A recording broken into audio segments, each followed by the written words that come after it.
Hello YouTube, Flashlight Enthusiast here. Today I would like to give you my impressions and thoughts on the newer E07 2021 edition, the improved design and the newest version of the original Pocket Monster, the E07. Okay, so I've got two samples from both of my friends. Thank you so much for that. If you're watching this, I'm really grateful. We've got SST20 4000K and 5000K here to compare, and if you're interested in the detailed differences between the newer version and the older version, you can check other video that I produced here right in the corner that can show you the differences between the original E07, E07 2021 and the E07X Pro, and which one is, in my opinion, the best. Alright, but here I would like to solely focus on the E07 2021 edition and to show you guys what changed. Alright, so apart from the two colors I have here, there's also a sand version available, and it is offered in a standard Fireflies box with double O-ring replacement, stainless steel clip which is attached here, and also some lanyard. And that's basically it. If you're looking for accessories, they did make extra sexy short tube so that the flashlight will be even more compact, and there is also extra tail cap so you can use longer 21700 cells with USB-C charging port, like this AceBeam 21700 cell, which has the built-in port to have USB-C charging without any external charger, which is, in my opinion, excellent idea. Very good job, Fireflies. Okay, so looking at the flashlight itself, we've got cyan auxiliary LEDs, which are quite bright in my opinion. They also included 3 additional in the center, comparing to other version. And we've got white LEDs under the switch. 2 of them are always on, like in the older version, and 2 of them, I believe, the vertical ones, so the highest and the lowest, can change the brightness depending on the main auxiliary LED's brightness. So here you can see we've got the dim brightness, here is the high brightness, and as you can see we've got 2 of auxiliary LEDs under the switch also change the brightness. Okay, so bear this in mind that always 2 of them will be at the highest brightness and you cannot change it unless you obviously unscrew the tail cap and break the electrical contact. Okay, speaking of the tail cap, we've got additional magnet here built in, so it's basically identical tail cap as the older version, but we also have additional magnet which is quite strong and I really appreciate it.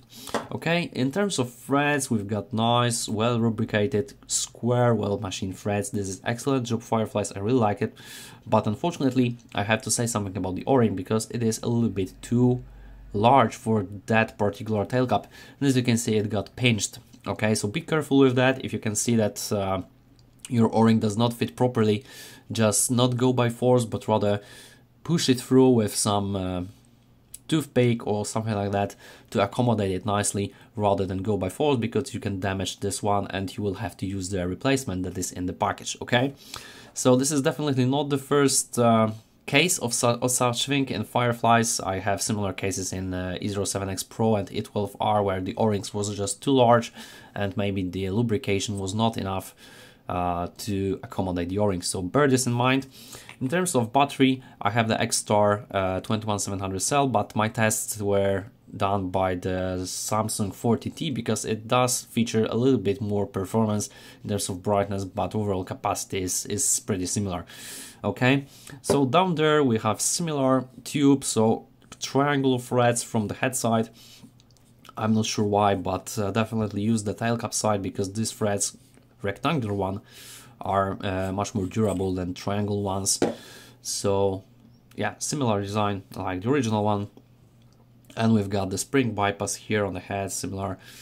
So basically very nice. And as a bonus we also got the reflashing pins on the driver on this side, so that you can update the software without disassembling the driver, which is always a very nice addition for Enthusiast. Thank you so much for that, Fireflies. The one thing I noticed is actually, as you know, Fireflies were in the process of changing their brand name to Firefly Lite, and we can see this one on the newest model. So I'm not sure why they did this after so much pleading at forums to stick to the original Fireflies logo and name, because it's much better in our opinion, in Flashlight Enthusiast's opinion, but I can see they stick to the newer one. I'm not really content with that, but it is as it is, alright? And the switch is actually worth mentioning, because over the original one it is much better. This is the original one, so very stiff, low travel, and you had to really press it hard. And in terms of clicking multiple times, it was just horrible. Now we've got much longer travel, very pleasant switch, and I really like this one.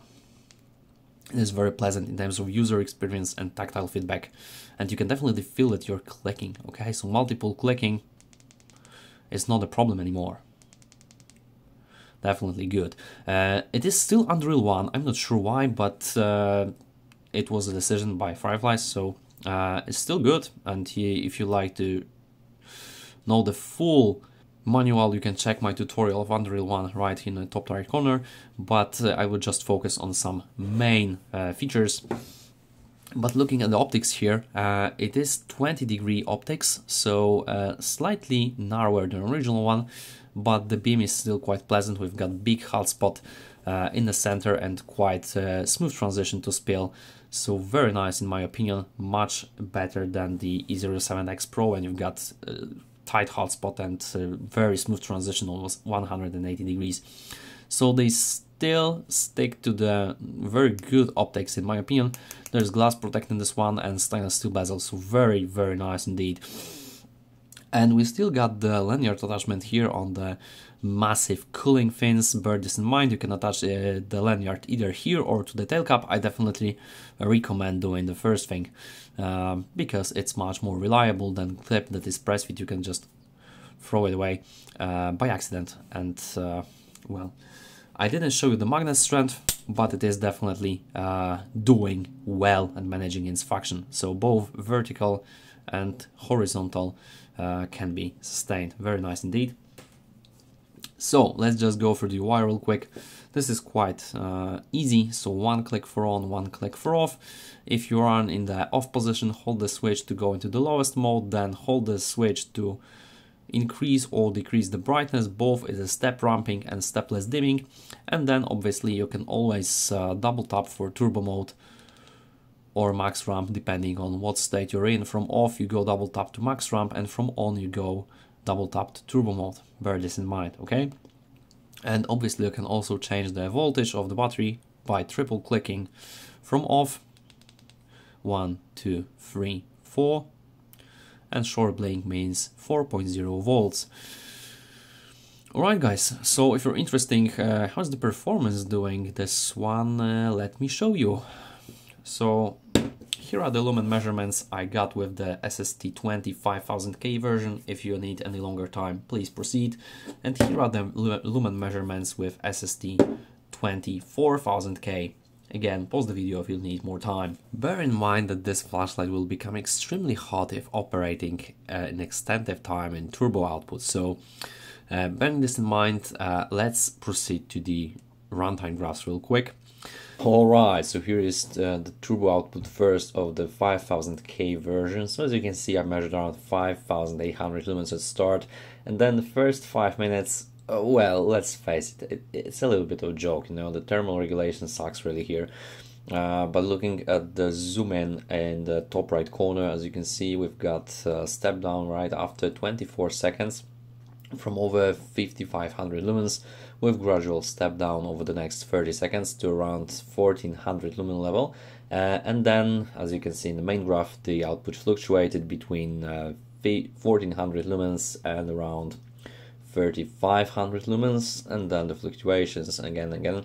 And after only 10 minutes, the output started to normalize, and it actually stabilized at around 900 lumens, which is still pretty impressive, judging that shitty drivers only, you know, FAT +3, I believe.